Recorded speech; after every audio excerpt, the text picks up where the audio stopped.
Hello students, let's read the remaining part of the history chapter 6।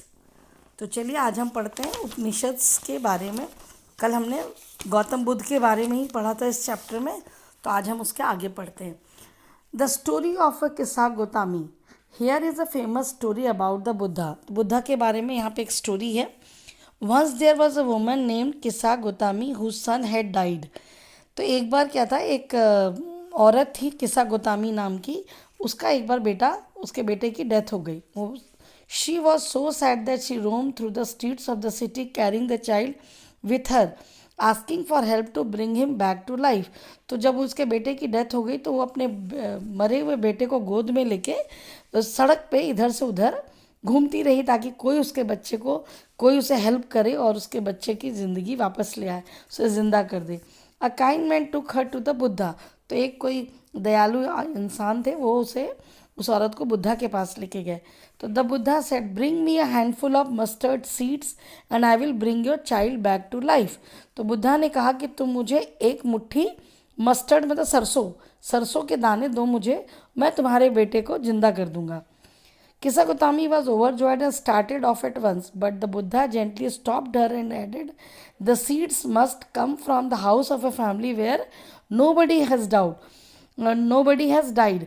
तो जब किस्सा गोतामी ने ये सुना कि उसे सिर्फ एक मुट्ठी मस्टर्ड सरसों लाना है तो वो बहुत खुश हो गई।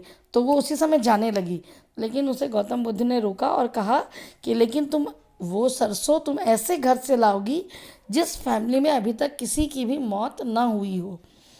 तो Kisa Gotami went from door to door, but whenever she went she found out that someone or the other, father, mother, sister, brother, husband, wife, child, uncle, aunt, grandfather, grandmother had died। तो वो एक घर से दूसरे घर जाती रही, लेकिन कोई भी घर ऐसा नहीं मिला जहाँ पे किसी की डेथ ना हुई हो। कहीं किसी के फादर की, किसी के मदर की, किसी के बहन भाई, किसी के पति की, पत्नी की, बच्चों की, चाचा चाची, दादा दादी, किसी न किसी की मौत हुई थी। तो इसीलिए वो कहीं से सरसों नहीं ला सकी। तो what was the Buddha trying to teach the sorrowing mother. तो आपको क्या लगता है कि जो भगवान बुद्ध थे वो क्या सिखाना चाह रहे थे, क्या सीख देना चाह रहे थे दुखी माँ को, कि मतलब मौत तो है वो आज सभी को आएगी एक ना एक दिन। तो इस तरीके से बुद्ध जी ने सबको अच्छी उनको सलाह दी, सीख दी। तो चलिए Upanishads. Around the time that the Buddha was preaching and perhaps a little earlier other thinkers also try to find answer to difficult question. तो जब भगवान बुद्ध जब ज्ञान की प्राप्ति कर रहे थे या उससे थोड़ा पहले, तो बहुत सारे ऐसे चिंतक लोग थे जो कि बहुत सारे सवालों के जवाब ढूंढ रहे थे। Some of them wanted to know about life after death. कुछ लोग थे जो कि ये जानना चाहते थे, कुछ विचारक लोग की मौत के बाद क्या होता है जीवन का। Others wanted to know why sacrifices should be performed. तो कुछ लोग ये जानना चाहते थे कि त्याग क्यों करना है, क्यों सेक्रीफाइस करना है। Many of these thinkers felt that there was something permanent in the universe that would last even after death. तो कुछ विचारक लोग का ये मानना था कि कुछ चीज़ें हैं जो कि इस यूनिवर्स में, इस ब्रह्मांड में परमानेंट है, जो कि मरने के बाद भी रहती है।